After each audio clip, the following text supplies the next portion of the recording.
everybody, Michael from One Sky, and I'm here with a video about Eris, the dwarf planet, discovered in 2005. It's been a pretty recent addition to the conversation, but I've started reading it in every chart. It's about the size and density of Pluto, so if you think that's important, there's a case to be made for Eris. And I'm not really making this video to make that case as much as I am to just explore in the spirit of curiosity what's going on with Eris. So I wanted to talk about the astronomy, the mythology, and the astrology of dwarf planet Eris. Well, science first. Let's get this going. Eris is a dwarf planet. Eris is a trans-Neptunian object, which is where the major planetary action in the solar system ends. And we can see that here in a kind of a map of the smaller bodies in the outer solar system. So here we have already at 10 astronomical units, that's the distance between the Earth and the Sun. So 10 times the Earth and the Sun. Out here we have Saturn, Uranus, and Neptune. And then, so we don't really have a frame of reference for the size, but we do have Pluto here, one of the largest objects in the Kuiper Belt. And also we can see Eris they're easily in a category of their own as far as these trans-Neptunian objects, as far as the size of them. And so I think the relevance of them, although there's so much to be considered out there, as you can see, it's actually, the solar system's become a bit confusing recently. But I do think Eris stands out from the rest of the pack, all of this Makemake and Haumea, and you have wee little bodies like Chiron here, and so many other smaller bodies. But if size is a measure of significance, Chiron's certainly tiny. So what are we going to do? Start looking at 300 bodies? No, of course not. That would be too confusing, too much. But I have been reading Eris, and just to put this diagram here of trans-Neptunian objects into frame of reference, here is the Earth, the Moon, Pluto, and Eris.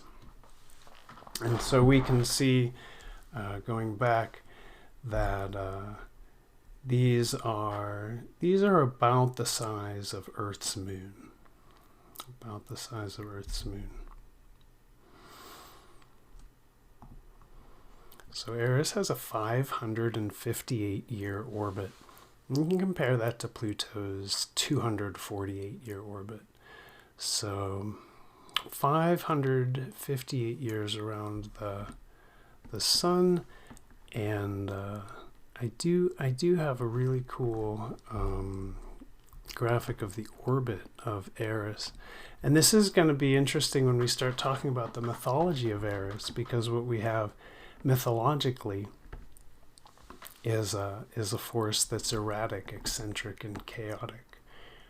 It's the force of sort of the syncopated beat of discord, and we have that exhibited in the long orbit, the extended elliptical orbit.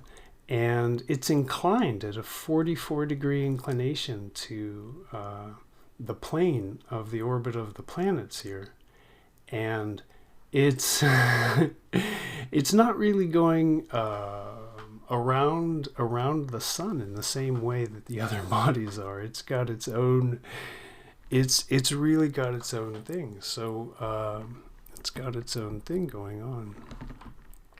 So while all the other planets that seem to have formed with the solar system are kind of making this more orderly rotation around the Sun, Eris was just kind of swooping in, making this flower design as it's over and under. It could be in so many constellations that aren't even important to astrology. Check today. So Eris is going to move into the constellation of Pisces. And proper it's on its way there. It's right now in the cusp, I would say, between these star groups. And by the year 2040, it will be actually conjoined to the stars of constellation Pisces. And now, Eris was discovered in 2005, and we don't inherit an astrological understanding. We don't have that to the same depth of the other planets, especially the visible planets, which we have, thousands and tens of thousands of years of oral tradition and astrological data about. Eris was discovered in the last 15 years. So, we'll get to some of the astrology later. It's really tied into the mythology. I think it's interesting because Eris was named purposefully after it was seen what effect its discovery had. So they took the energy of that and they tried to encapsulate this iridian energy in the name Eris. And all of this we're going to get to, but now I want to get back to the science a little bit, because this is a really interesting story. It was a complicated situation in 2005, and there were 3 bodies, Haumea, Makemake, and Eris, and they were all discovered right around the same time in a very short span of time, like within 1 year. And if you remember that graphic, then you'll remember that Haumea and Makemake were 2 of the larger bodies out here in the Kuiper Belt. So this is really, deep space, and we're not always able to see what's going on out there. It's just not always clear that there are these larger masses.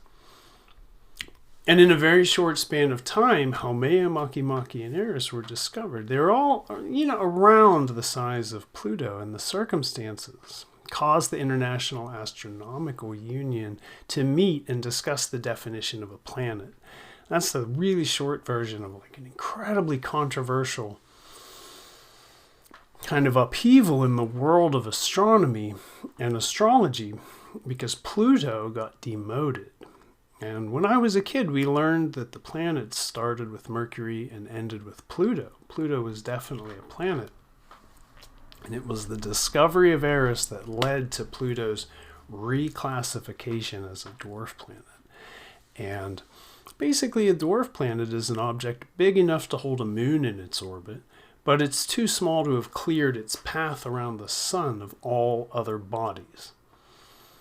They looked at the things that planets did, and they said that planets had those qualities, while Pluto, Eris, Makemake, Haumea, the asteroid Ceres, and some others are dwarf planets by comparison. And that's a pretty good segue into the mythology of Eris, because, like I said, Eris was named purposefully in accord with the impact of its discovery. Eris threw everything into question, threw everything into the light of a particular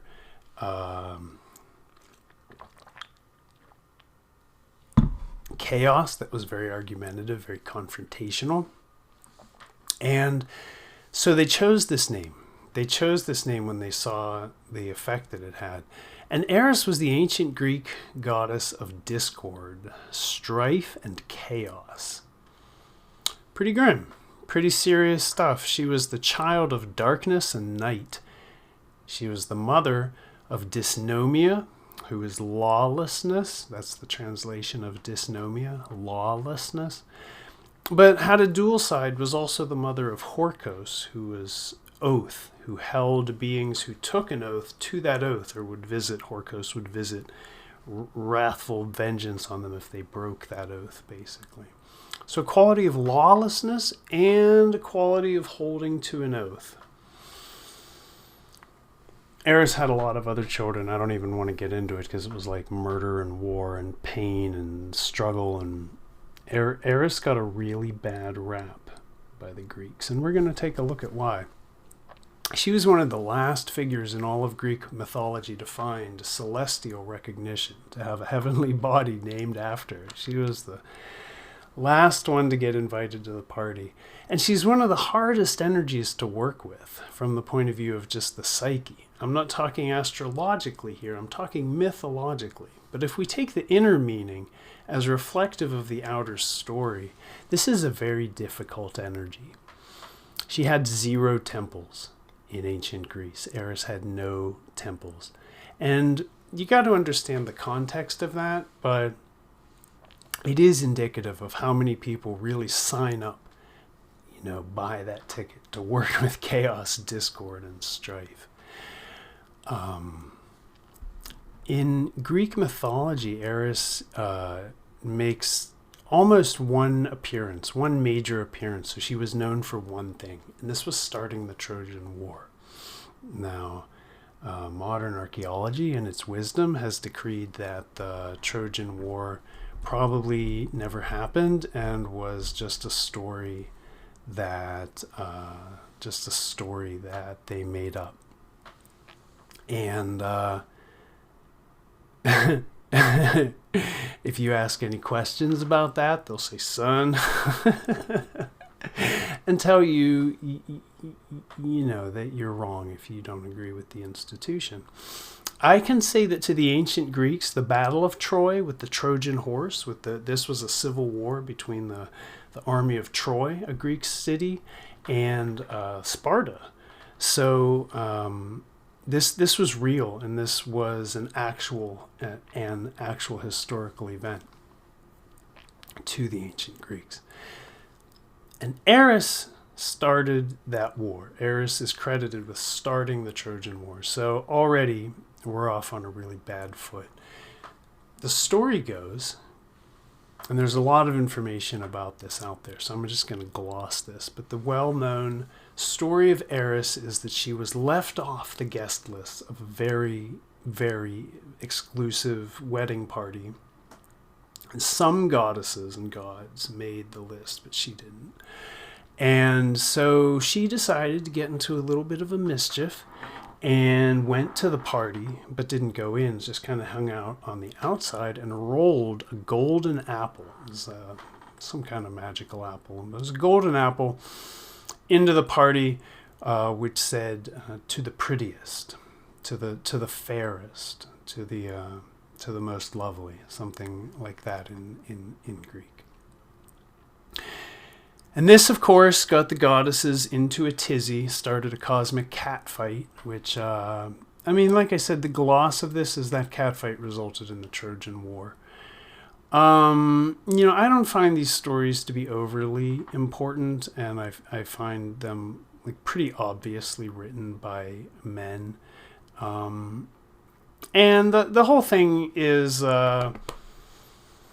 like I said, it's an open question to modern study whether the Trojan War ever happened, but the institutional view is that it didn't. In ancient Greece, they dated the Trojan War to about 12 or 1300 BC. It's so this was a long time ago. That was the subject of Homer's Iliad, the Trojan War. A lot of Virgil and Ovid's poetry, and many Greek works of literature. So this was like Eris's main appearance. This is how she was mostly known. There's a couple other people who take up the investigation of Eris. Hesiod, in Works and Days, describes Eris as a force which can be brutal, savage, warlike. The force of strife. But Hesiod notes that the same force, when honored, and this is really interesting, honored, Because how do you honor a mythological force? Well, you work with it. You incorporate it into the whole of your psyche. This is the individuation process. We find the parts of ourselves, and we make a whole out of them. Instead of othering, instead of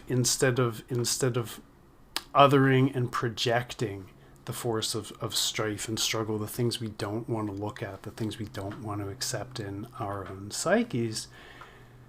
Instead of doing that, taking it in, how do we honor it? We work with it. We find creative and constructive expressions and ways of channeling that energy into life activity. And this is the Herculean task on our shoulders as people. Hesiod noted that when that same force of Eris was honored, that the force was seen, it was able to be seen as a force which roused even the lazy to work. It was kind of the force of strife, the kind of idea that we have to work just to eat. We can't just snap our fingers and make a plate of food appear. We have to go out. We have to gather, to be careful, to have a body of knowledge. We have to hunt. We have to have, the modern world, we have to have money, so we have to work. In all the iterations of society, all the social structures that have ever been on Earth, there's no free ride. There's no free ticket. Everyone has to work to survive. And this quality of struggle, strife, this quality of just having to pull weight to sustain and to prevail. This was Eris. This was the force of Eris, and it's kind of seen as like a primordial force of unrest, arising out of what many saw to be the imperfect nature of the world. And there's a lot there. There's a lot there for consideration. To the Platonists, Eris was awful. They didn't know what to do with the syncopated beat or the 13th sign. Everything had to fit into its nice, neat place in its goodly order. And, with all due respect to Plato, which is incredibly, that's a lot. But at the same time, the Platonist view was that everything fit, and Eris shook that up. Eris came, and if you had a pattern, she would throw it. Chaos, discord, strife. So her ancient mythos is one of channeling primal chaotic force in a dispassionate way, one of war, of strife, of needing to be acknowledged, needing to be invited, and one of feigning small and wandering among the common people in order to do great things secretly as a goddess. Her modern mythos is a bit more focused on her clever and mischievous side, and there is a modern-day movement of Discordians and Discordianism who hail Eris as their primary goddess. Discordianism was founded as a parody religion, so I'm not gonna say a lot about that. And I love the works of Robert Anton Wilson, and Discordianism has played an interesting role in my own life, my own development. But I'm really going to leave that aside for this video. I encourage you to look into it. It's fascinating. So all of this information, all of this mythological information, and the idea that Eris was named astronomically for its characteristics. The name was chosen out of mythology to reflect the energies that were perceived, unlike many other bodies. So we have this mythological information, but in astrological charts, does it really match up? What do we see when we see activated Eris in someone's chart? And some of the information that's out there now, it is focusing on some commonly known people, like celebrities, big name people today, Russell Brand and Angelina Jolie, who were born hours apart, interestingly enough. Also, Julian Assange of WikiLeaks. They've all used their public platform to really shake things up, to really challenge the status quo in major ways. And they all have an activated Eris, but that information is out there. So I want to repeat it, but I don't want to just repeat the information that's out there. I want to take a look at Eris as a primordial energy, a dynamic expression that has clever, slightly disruptive, up to wrathfully disruptive manifestations. And it does seem to fit with its mythology, interestingly enough, in that it seems to reflect a certain discord and chaos, but it seems to have a higher expression as well. And as Hesiod noted, just this work, this idea of work. So, I went into this expecting that if the mythology did match up, if it was correct, that there was going to be more than just war and chaos, more than just, the bad rap that the Greeks gave Eris. Pluto is often talked about in terms of being transcendental. And that's a word that's like blithely bandied around, but I mean, I don't know what else you do with that word, transcendental. It truly is. It's beyond comprehension. It has like an all-encompassing quality as the Lord of Death, as Hades. Death is the equalizer, and it transcends the various differences and attitudes of life. Skin color, we all have the same white skeleton. Death is where we're all equal. So there is a transcendental quality to Pluto, and Eris, I think, as chaos reflects a little bit of that transcendental quality. Eris as chaos is like a primal force. It's like a primordial force. It's raw. It's pure. This is impersonal and impartial, like Saturn, and dynamic and unpredictable and unexpected, like Uranus. It's energizing when it's harnessed. It's obviously energizing, and we'll look at that, especially in George Washington's chart.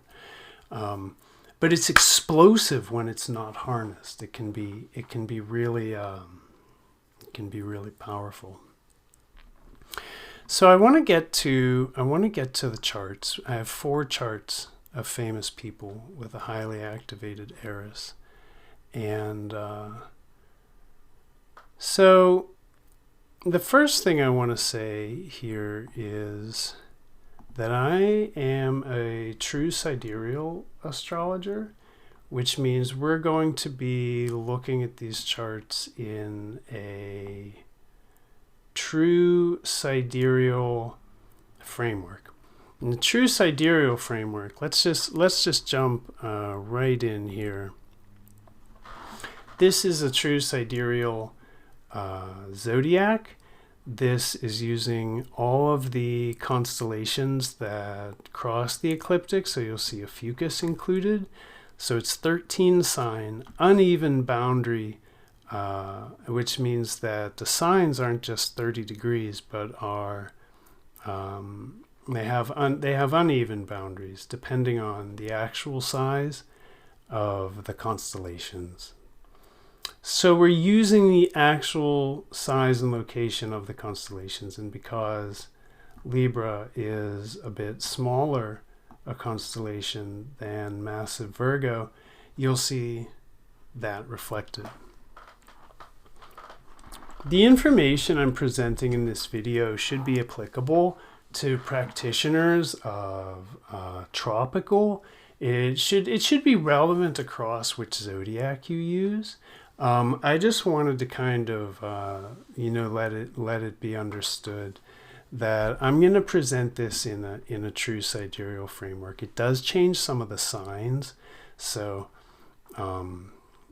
check it out if you're interested. There's a lot of great information out there.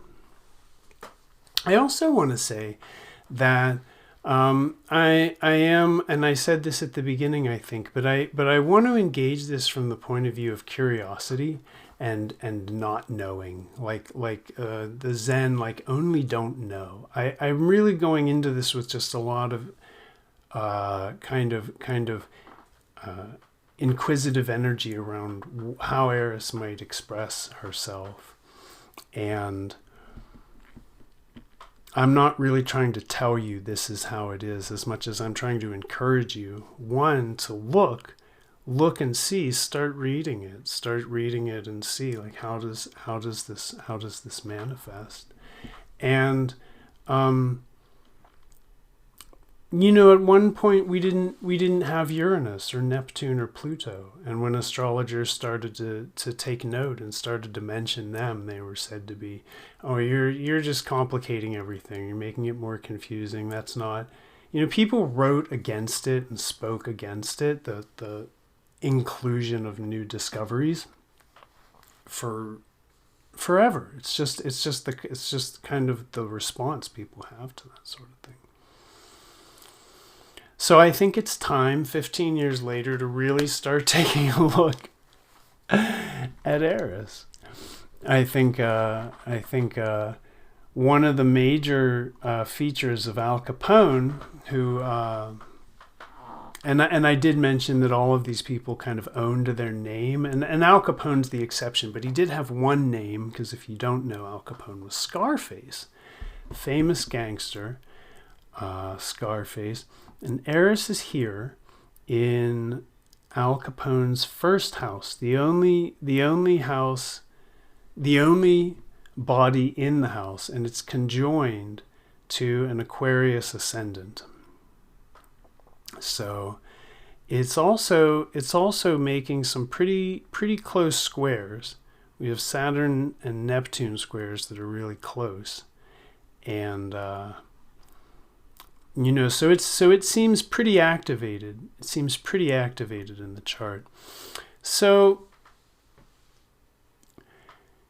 at this time, Eris was down in the constellation of Sculptor, which are really faint stars. They're not very interesting or historically important to anyone. The Greeks, Babylonians, Egyptians, or Chinese never made any big deal about the area of the sky that Eris is in right now, but the degree of the chart that it pops up in, really powerful, really activated degree of that chart. So let's move on. Let's move on. That's Eris. I don't want to overanalyze. I just want to say Al Capone's chart is pretty significant because it's conjoined to the ascendant. This is a really powerful area in a chart. Anything that's here is going to be activated, and it is activated by squares. And also it is the only body inhabiting that first house, the house of self-image, self-boundaries, it's kind of healthy ego, that ego. So, I guess it's safe to say that Scarface was a right proper savage, and I think that's some interesting. I think that's some interesting placement. Henri Gauguin was the post-impressionist master who broke away from impressionism. He was a contemporary of Vincent van Gogh, and kind of made way for the avant-garde French movement, for Dali, for most directly for Picasso. Very important painter in the evolution of art. The whole French movement, powerful.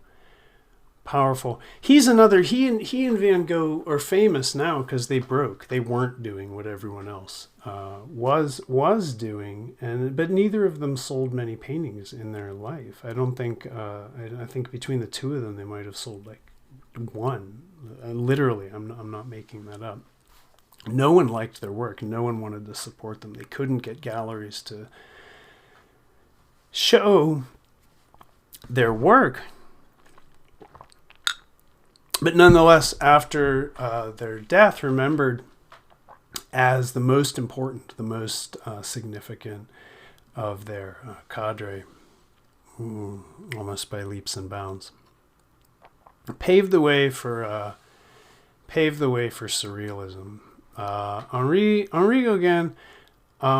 We find Eris here in Aquarius, conjoined to Neptune in Henri Gauguin's chart, and it's actually this degree of the sky is where we find the star, fixed star Fomalhaut, and that's a 0 degree, 10-minute conjunction to the star Fomalhaut. That's a very, very close placement.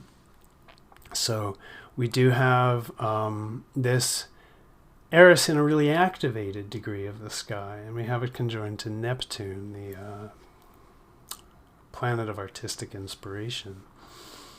In Aquarius, doing the eccentric, the unconventional, when you get Eris and Aquarius together, it's hard to imagine that someone's art. And this is a really artistic chart. We have Neptune opposite a Leo moon on the ascendant over here, and Leo and Neptune, Pisces, where there's a lot of activity happening, and the houses that are associated with those energies are where we find artistic endeavor, artistic skill, artistic passion. So Eris interwoven with all of that here, conjoined in Neptune in the degree of Fomalhaut. And at this time it was in the constellation of Phoenix, so that's also kind of a minor constellation. But again, we do see Eris really powerfully placed on the descendant. That's an angle that tends to bring out the qualities of something in a pronounced way in the chart. And with Gauguin, I think one of the things we can see, aside from just the different, the discordant, the not doing what everyone else is doing, I think we can see that strife, that work ethic, because even though nothing was sold, even though, I think Gauguin was born into the family of a lawyer and could have had other fortunes open in front of him if he had chosen to, but he chose to paint, and he just painted and painted and painted, and he wanted to live that artist's life to the degree that he was able to. And you just see such dedication, such work ethic, almost irrational, almost irrational. The next chart I want to look at is George Washington's, and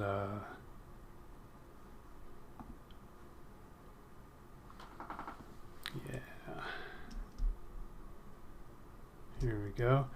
So George Washington, the American Revolutionary General and first President of the United States. Radical guy. Interestingly enough, when you look at Washington's chart in a true sidereal, in an astronomically accurate context, you have a sun right in the middle of Aquarius, which is pretty well where you'd expect to find it. Interestingly enough, though, you find Mars in Libra. Now, what's Mars doing in Libra in the chart of a revolutionary general who's going against the European powers and, maybe a president, maybe for a political leader, I could see a Mars in Libra. There's a lot of tact and diplomacy that goes into the Libran influence, the influence of those stars on the planet. But Mars is not powerful in Libra. Mars is not necessarily the general in Libra. Mars is a little, that's Venus's territory, and they don't necessarily always mix well. You don't see that. So we have Eris in George Washington's chart, further confounding that that situation, as Eris and Mars are very, very close, in very close conjunction. And yeah, Mars isn't overly militarized in Libra, and Mars is not overly militarized by this trine to Venus. All the major relationships that Mars is making, none of them really imply kind of generalship. But nonetheless,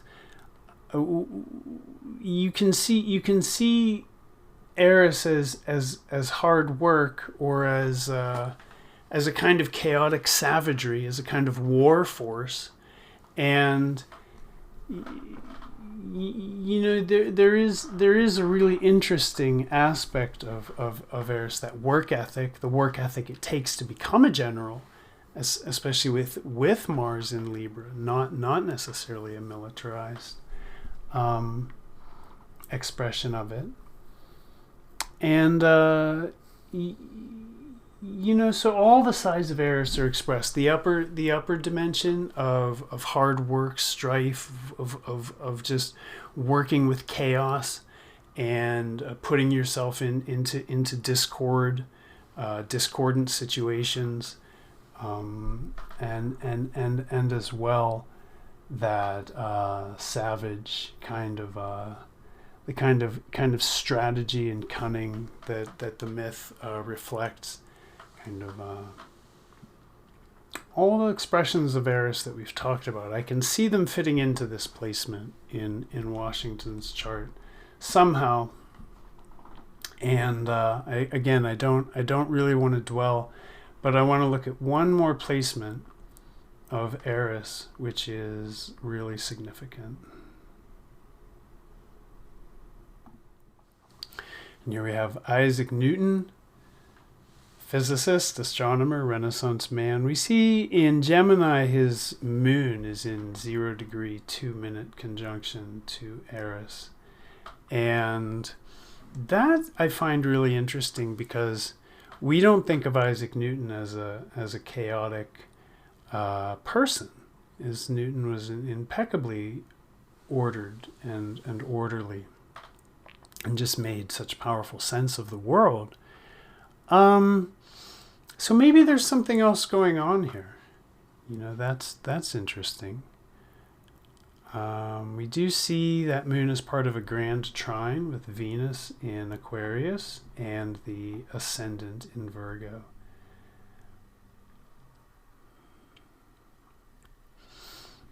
And I want to make note that Gemini has a lot to say about the intelligence of a person, but in this case, a factor that I wouldn't overlook is that Isaac Newton's Mercury is in a 0 degree conjunction to the galactic center. So in a really very activated way, and squared to a great conjunction,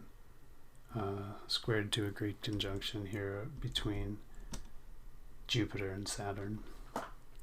So we do have a lot of Mercury going on. I'm not attributing Newton's genius to this placement of Eris, or saying that it made him any particular way. Again, I find this one of the most questionable and challenging charts to read, and I think it's interesting to see that Eris has a side that can be, not necessarily limited to that terrifying, chaotic, wrathful side, but can actually be a source of strength. And again, with the work ethic, I can see I can see with Eris conjoined moon, I could see someone who was just nourished emotionally, satisfied by work in Gemini, learning, curiosity, exploring, just that became the activation of that alignment, or the manifestation of that alignment. So with Capone and Washington, we see the kind of primal savagery that drives gangsters and generals. With Newton's placement, you see insight and intelligence, as well as a work ethic, and all of that was really part of something that changed a paradigm in Newton's case from before to after. So I find that placement in the 9th house, especially of higher learning, in Gemini, conjoin the moon, just very interesting. In the same way that I could see that energy powerfully driving Gauguin's artistic endeavors on that Neptune, I see it really just driving the whole of Newton's inner journey, inner world.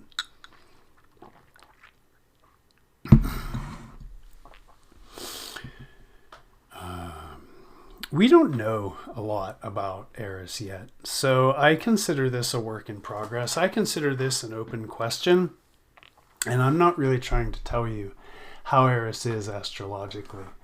I will say from my own side, I think the mythology fits, and that's interesting. I do think there's more to it than we've uncovered yet, and I would like to encourage everybody to find Eris position in relationships in your own chart.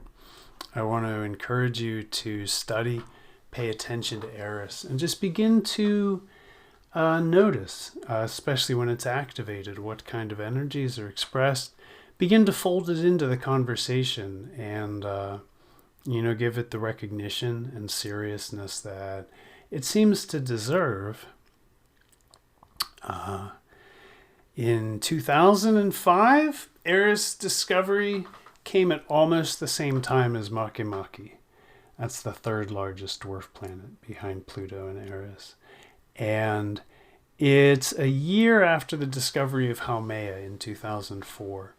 So we have all this new stuff happening. Haumea, Makemake, Eris. So there's a line of thinking in astrology that when something becomes discovered, it becomes manifest in the psyche, in the collective psyche.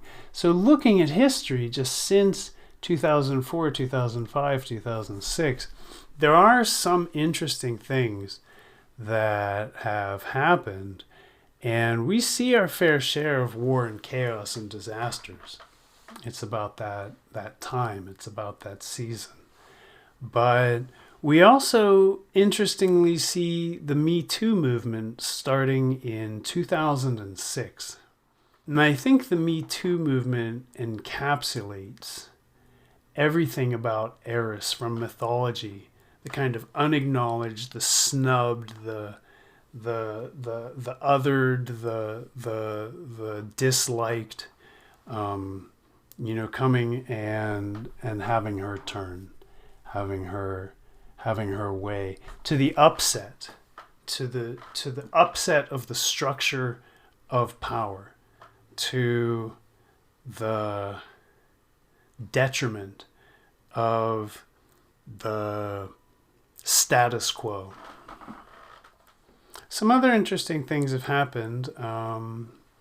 Just in that spirit of Eris, YouTube started in 2005, which I kind of see as everybody having a chance to be recognized. Kind of Andy Warhol's 15 minutes of fame kind of thing is like a very a way to get you out there. That's that element of recognition. You could see it as Iridian. It's also chaotic.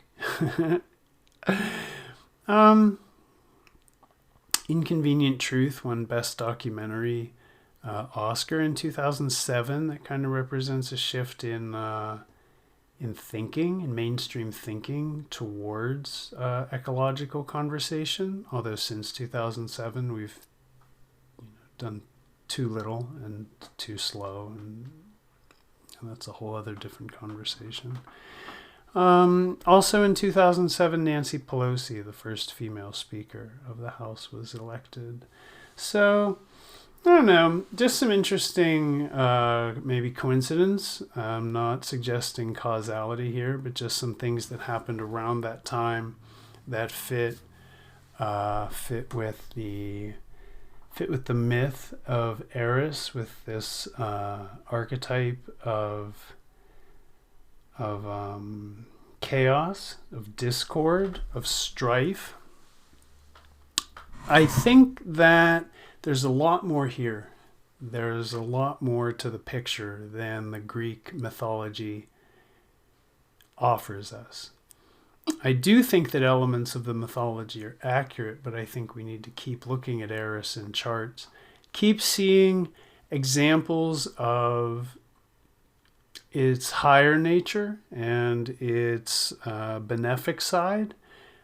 Everything has an upper and a lower expression. Everything has a higher and a lower expression. So I think that this conversation is just starting. It's been in progress for 15 years and it's just starting. So that's exciting. And I encourage you to start taking note and keeping track. I think that's all for now, my friends. Thank you for watching, as always. And I'll see you next time.